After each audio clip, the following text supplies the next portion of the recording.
پس از گذشت 4 سال از معرفی دوربین موفق FX3، کوپالی کنون اومده یک دوربین معرفی کرده به نام C50 که خیلی شبیه FX3 هم هست و این ادعا رو داره که از FX3 بهتره و قراره به پادشاهی FX3 در دوربین‌های سینمایی کامپکت پایان بده.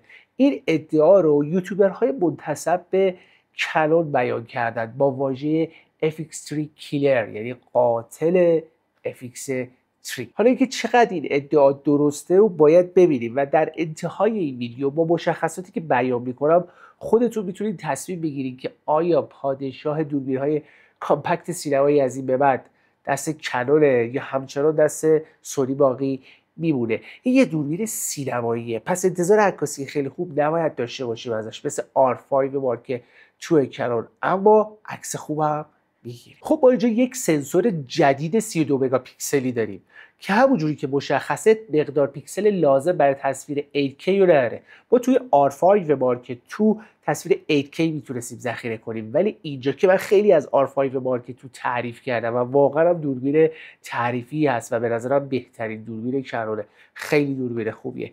ما توی دوربین 32 مگاپیکسل داریم، پس خبری از 8K نیست، اما میتونه 7K رو تا 60 فریم به صورت خواب اینترنال ذخیره کنه و 4K رو میتونه تا 60 فریم اوور سامپل کنه از 7K. اینو من خیلی دوست دارم. دقت کنید 4K رو تا 60 فریم، از 25 تا 60 فریم از 7K اوور سامپل میکنه و این باعث میشه که بسیار تصویر شارپتر از FX3 در 4K ارائه بده در روز و در نور خوب. ولی برای اسلو موشن هم این دوربین راهکار فوق‌العاده‌ای گذاشته، 4K 120 فریم بدون کراپ. این هم با FX3 تقریبا برابر میکنه. تو FX3 یه ذره کراپ داریم که آنچنان قابل در واقع بیان نیست، ولی خب اینجا اصلا کراپ نداره.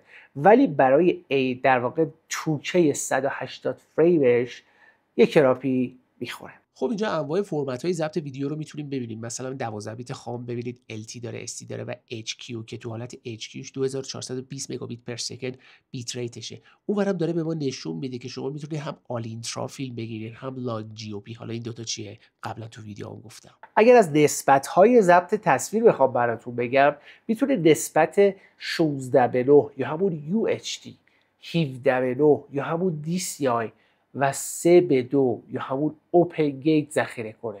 اوپن گیت یعنی چی؟ من قبلا توی ویدیو توضیح دادم که اوپن گیت یعنی چی. یعنی یک سنسور داریم به نسبت 3:2 میتونه از تمام سطح سنسورش استفاده کنه و ویدیو ضبط کنه. شما تو FX3 میتونی نسبت 16:9 ویدیو ضبط کنی، ولی اینجا میتونی نسبت 3:2 ضبط کنید. چه فایده ای داره؟ خب شما از تمام سطح سنسور استفاده میکنید برای ضبط ویدیو و خودتون بعدا میتونید نسبت 16:9 و یا اینکه ویدیوی عمودی ازش کراپ کنید و این کارتون رو خیلی راحت میکنه. حالا توی دوربین یه ابداع خیلی باحالم گذاشتن که خیلی واقعا خوشاینده این ابداع، چون اوپن گیت میتونه ذخیره کنه، پیکسل های لازم بر تصاویر عمودی هم داره و تونسته همزمان یک تصویر افقی در CF اکسپرس و یک تصویر عمودی در کارت SD ذخیره کنه، در SD کارت ذخیره کنه. این خیلی ابداع باحالیه که شما یک بار ضبط میکنید، هم تصویر عمودی دارید هم تصویر افقی. منتها تو کادربندی یه ذره کارو مشکل میکنه دیگه. مثلا اگه شما میخواید یه کامپوزیشنی تو تصویر افقی ببندید، اون تو تصویر عمودی ممکنه درست در نیاد و این در واقع زمانی خوبه که شما میخواید از یه شخصی فیلم بگیرید که اون شخص در وسط کادر به طور مثال و اینجوری شما میتونید هم تصویر افقی خوبی داشته باشید هم عمودی. این باید بره تو تست ببینید چه اتفاقی میفته. ولی به هر حال من میگم اگه اوپن گیت ذخیره کنه و یه تصویر 3:2 ذخیره کنید، اون رو تو زمان ادیت میتونید هر بلایی سرش بیاد. هر تصویر افقی و عمودی که میخواید ازش بگیرید با تعداد پیکسل‌های لازم که بتونه شارپی و کیفیت لازم رو داشته باشه. خب با تو FX3 DCI و حالا DCI به این DCI که واقعا تو عرض بتونیم پیکسل اضافه کنیم نسبت 17:9 نداریم، یه شبیه سازی داریم ولی واقعا تو عرض پیکسلی اضافه نمیشه. ما فقط UHD ذخیره میکنیم، اینجا اوپن گیت هم ذخیره میشه و واقعا اینجا کنون برتره. خب اگه یادتون باشه روی دوربین R5 مارک II با 2 تا پردازنده داشتیم. یکیش دیجیت X بود اگه یادم باشه، درست یادم باشه، یکیش دیجیک اسلراتور بود، همچین اسمایی داشت و اولی برای اینکه سرعت در واقع پردازش رو زیاد کنه، فوکس هم روش کار میکنه، و دومی برای یادگیری هوش مصنوعی بود. اما تو این دوربین ما یه پردازنده جدید داریم به نام دیجیک DV7 که بیشتر تمرکزش رو سرعت پردازش و داینامیک رنج و فوکس، و این داره نشون میده که احتمالاً توی دوربین ما یه داینامیک رنج بالاتر از R5 مارک II داریم و اینو باید حالا تستش رو بگیریم. هنوز نتیجه تستش بیرون نیامده. باز من راجع به داینامیک رنج برمیگردم و صحبت میکنم. روی 2 تا عدد ایزو در حالت تصویربرداری لاک با نویز نداریم. عدد اول 800 و عدد ایزو دوم 6400. اینجا هنوز دوربین کنون نتونسته به دوربین FX3 با عدد نیتیو ایزو 12800 برسه و همچنان توی قسمت و توی نور کم، توی نویز کم، توی تصاویر با نور کم FX3 برتره و خب اینو هنوز نتونسته از FX3 بگیره. خب برگردیم سراغ داینامیک رنج. توی مستندات گفته داینامیک رنج این دوربین 15 استاپه. توی یه استوری اینستاگرام اومد گفت 16 استاپه. یه ادعای عجیب غریب کرد. خود این خیلی زیاده. ولی ما قبلا تو تبلیغات R5 مارک II هم همین اعداد رو دیده بودیم، ولی وقتی میایم تو تست توی دنیای واقعی این اعداد میاد پایین‌تر. مثلا توی R5 مارک II وقتی داریم تصویر خام ذخیره می‌کنیم این عدد بین 11 10 11 و 12، ولی وقتی مثلا 4K فایل رو در حالت سیلاک رو ایزو 800 مثلا داریم ذخیره می‌کنیم این عدد توی R5 مارک II هلوش 13 و 3 استاپه که در دنیای واقعی نه در واقع آزمایشگاهی که این عدد فوق‌العاده‌ایه. پس ما یه چیزی رو بذارید الان بهتون بگم، 4K فایلی که R5 مارک II درست میکنه هم خیلی شارپه، فوق‌العاده شارپه، هم داینامیک رنجش بی‌نهایت خوبه در دوربین هایی که ما داریم. اینو از من داشته باشید. امیدوارم این دوربینم که هنوز نتایج تستش نیومده و ما هیچ سندی از تست این دوربین ندیدیم تو اندازه ادعاهاش ظاهر بشه، چون معمولا ادعا یه چیزیه و اون چیزی که واقعا داره اون داینامیک رنج رو میده یه چیزی دیگه است و اگر عدد بیشتر از 13.5 استاپ باشه میتونی بگیم کار FX3 تمومه. همین الان من بهتون میگم R5 مارک II در حالت 4K فاین خیلی شارپه و داینامیک 13 و 3 داره در دنیای واقعی و بی نهایت این داینامیک خوبه. پس اگر این دوربین هم بتونه همون رو حفظ کنه، حالا تو تصاویر در واقع خام مثلا 7K 60 فریم یا 7K 30 فریم انتظار نمیره عدد داینامیک رنج بالا باشه به دلیل حالا ساختار تصویر ضبط خام، ولی توی مثلا 4K فایلی که تو R5 مارک II داده انتظار داریم تو 4K یا تو 6K معمولیش یا تو 7K معمولیش بتونه یه داینامیک رنج بی‌نهایت خوبی بده. همچنان منتظرش میمونیم. اگر نتایج اومد من به کامنت همین پست اضافه میکنم. بریم سراغ طراحی بدنه. درست شبیه FX3 شده ولی واقعا شخصیت خودش رو داره. دکمه‌های کاستوم مختلفی روش هست، حالت سویچ بین عکس و فیلم روش هست، از اون ور دکمه زوم داره برای لنزهای پاور زوم، یه هندل XLR هم روش سوار میشه که خیلی شبیه FX3 است ولی باز ظاهر شخصی خودش رو هم حفظ کرده. به نظر من خیلی ظاهرش قشنگه. برای اینکه یک دوربین سینمایی باشه تعداد پیچ هایی که روی دوربین و روی هندل میخوره انقدر زیاد هست که شما احتیاج نداشته باشید گیج بخرید. همه اینا با کارت CF اکسپرس و یه دونه در واقع کارت SD کارت کمک کرده که ظاهر این دوربین خیلی شکیل باشه، خیلی به درد بخور. HDMI هم که داره، HDMI میکرو هم استفاده نکرده، HDMI استفاده کرده. یه مانیتور 3 اینچی و فن خنک کنم به این بدنه اضافه کنید تا بدونید این بدنه چقدر حرفه‌ایه. وزنش فکر می‌کنم اولش 670 گرم باشه و از لحاظ ساختاری و بدنه به نظر من میتونه تا 3-4 سال شما رو راضی نگه داره. این دوربین برای فیلمبرداری آنامورفیک هم یه فکرایی کرده، یه امکاناتی گذاشته، عکس هم میگیره. درست دوربین سینماییه ولی میتونه 40 عکس 32 مگاپیکسلی پشت سر هم ثبت کنید. خب بریم سراغ خطای رولینگ شاتر. این دوربین بعد از FX3 و نیکون ZR خطای رولینگ شاتر قابل قبولی داره. 14 میلی ثانیه برای 4K 24 فریم. اگر فرمت ذخیره ویدیو رو تغییر بدیم این خطا هم تغییر میکنه. مثلا اگه در حالت خام ویدیو بگیریم یا نسبت 3:2 اوپن گیت 18 میلی ثانیه است و اگر حالت سوپر 16 فیلم برداری کنیم 7 میلی ثانیه است. این خطای رولینگ شاتر این دوربین لب مرز و قابل قبوله. سیستم فوکس نسبت به R5 مارک 2 تغییر کرده و از دوال پیکسل اتوفوکس ورژن 2 استفاده میکنه و خبری از آی ترکر که تو R5 مارک 2 بود نیست. آی ترکر چی بود؟ شما توی در واقع ویو فایندر با چشماتون دنبال میکردید در واقع فوکس و هر جا چشتون بود فوکس اونجا انجام میشد. چون اینجا ویو فایندری نیست پس اون هم ازش خبری نیست، ولی همچنان سیستم یادگیری با هوش مصنوعی برای اتوفوکس هست که قطار و انسان و اینا رو همه رو هواپیما رو دنبال کنه، ماشین و حیوانات مختلف.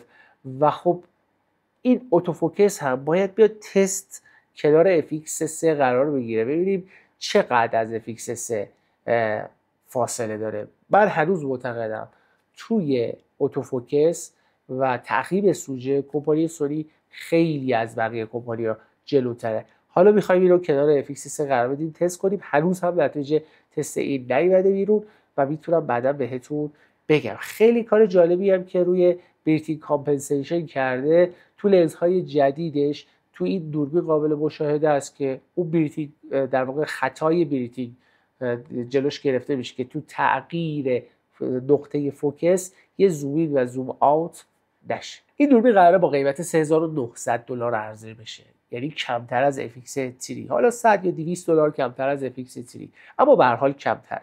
خب این امتیازه. ولی دوربینی که الان تو امسال به عنوان یک دوربین سینمایی معرفی میشه از دید من باید اندی فیلتر داخلی داشته باشه. حتی اگه سونی هم این کارو نکنه من بهش نقد میکنم. الان تو این سال اگه یک دوربین سینمایی قرار معرفی بشه باید اندی فیلتر داخلی داشته باشه. ایراد دومی که این دوربین داره که از دید من ایراده، شاید از دید سینماگرها نه ویدیوگرافرها، سینماگرها این ایراد نباشه. IBIS یا لرزشگیر داخلی نداره و این دوربین از قصد روی این در واقع این کمپانی از قصد روی دوربین این IBIS رو نذاشته، ولی لرزشگیر دیجیتال هست.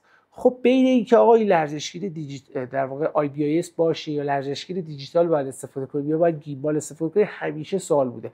بذارید من یک چیز کلی بهتون بگم. سینماگرها دوست ندارن سنسورها IBIS داشته باشه. چرا؟ چون حس میکنن IBIS یک حرکت ژله‌ای به تصویر ایجاد میکنه، ولی خب این خیلی وقت رفع شده از دید من و دیگه اون حرکت ژله‌ای که IBIS قدیم روی در واقع تصویر مینداخت ما نداریم. و خب سینماگرها باز معتقدن که دوربین هرچی سنگین‌تر لرزشش کمتر. یعنی شما وقتی داری یک دوربین رو میبندید لنز و سایر تجهیزات رو بهش میبندید فوکس کشیش رو انجام میدید و اینا، میگه این انقدر سنگینه که لرزش های خیلی ریز دیده نمیشه، پس نیاز به IBIS ندارید. اما یه چیزی هست اینجا و یه چیز دیگه باز میگه وقتی میبندی رو گیمبال دیگه باز دیگه IBIS نیاز نداری. اما یه چیز هست، فرض کنید با این دوربین بخواید روی دست تصویر بگیرید. این دوربین که دوربین سنگینی نیست، دوربین سبکه، 670 گرمه و وقتی سبکه پس لرزش دست زیاده و وقتی میخواید توی دست فیلم بگیرید اولا فیلمتون لرزش داره، یا مجبوری از لرزشگیر دیجیتال در خود دوربین استفاده کنید یا ببرید توی نرم افزار و پست پروداکشن اونجا این لرزش رو از بین ببرید. پس از دید من تو دوربین های کامپکت سینمایی، یعنی دوربین های کوچیک سینمایی، لرزشگیر وجودش لازمه تا اینکه لرزش های دست شما رو نگیره و اون حالت ژله‌ای دیگه خیلی وقت روی تصاویر ما نمیبینیم تو دوربین های جدید. پس بهتره توی دوربین های کامپکت و سبکی لرزشگیر باشه. بله شاید تو دوربین های سینمایی بزرگ مثل رد و خیلی دوربین های دیگه این لرزشگیر نباشه اتفاقی هم نیفته، چون انقدر تجهیزاتی که بهش میبندن و خودش سنگینه این لرزش های کوچیک دست توی تصویر دیده نمیشه. پس سینماگرها خیلی به این قضیه اشاره میکنن. اگر میگن من خیلی خوشحالم که روی دوربین لرزشگیر نیست، دلیلش اینه. دلایل خودشونو دارن، قابل احترام هست، ولی خب من به عنوان یک کسی که دوست دارم رو دست و گیمبال فیلم بگیرم میگم این لرزشگیر حتی روی گیمبال هم به دردمون میخوره. اگه بخوام یه کلیتی از این دوربین بگم و مقایسهش کنم با FX3 میتونم بگم FX3 تو 4 سال واقعا پادشاه بوده و اصلا رو دست نداشته. تو دوربین‌های کامپکت سینمایی دارم عرض میکنم. منتها الان کانون اومده کار عجیب غریب کرده. من تو معرفی آر5 مارک 2 هم گفتم خیلی دوربین فوق العاده است و توی تصاویر روز، توی شارپی، توی اوور سامپل کردن 4K از 8K یا 7K خیلی قویه. توی این دوربین هم همینطوره. یعنی اگه شما نور خوبی داشته باشید، شما بخواید 4K ضبط کنید، این دوربین کانون و R5 مارک 2 واقعا به FX سره شارپتر تصویر میده. اما توی داینامیک رنج باید نتایج تست بیاد تا ببینیم. توی اتوفوکس همچنان سونی ها بهترن توی اتوفوکس، باز باید تست بشه، ولی همچنان من بهتون قول میدم سونی توی اتوفوکس بهتره. حالا میریم سراغ لنز، ولی تو لنز وقتی وارد میشیم همچنان باز سونی بهتره به علت قیمت زیاد لنزهای کانون. و از اون ور وقتی میریم سراغ تصویربرداری توی شب، FX به ما ایزو 12800 بدون نویز میده که توی دوربین‌های نیکون و کانون هنوز این دوالنیتیو ایزو عدد بالاه رو 6400. اینجا باز FX. حالا اگه از من بخواید بگم شما ببینید نیازتون چیه نسبت به اون برید خریداری کنید، مثلا این دوربین میتونه تصویر خواب 7K رو خود دوربین اینترنال ذخیره کنه تا 60 فریم. سونی اصلا خوابش هم نمیتونست ببینه، تا الان نتونسته همچین کاری بکنه و هنوز نتونسته دوربینی معرفی کنه که به صورت اینترنال بتونه ویدیو رکورد کنه. پس شما ببینید آقا چی به دردتون میخوره. اگه 4K میخوام با داینامیک رنج بالا میرم سراغ FX، اگه لنزام سونیه و همه مواردی که من بهتون گفتم. ولی این دوربین فوق العاده است، خیلی دوست دارم از نزدیک تستش کنم. امیدوارم دستم برسه و بتونم تستش کنم.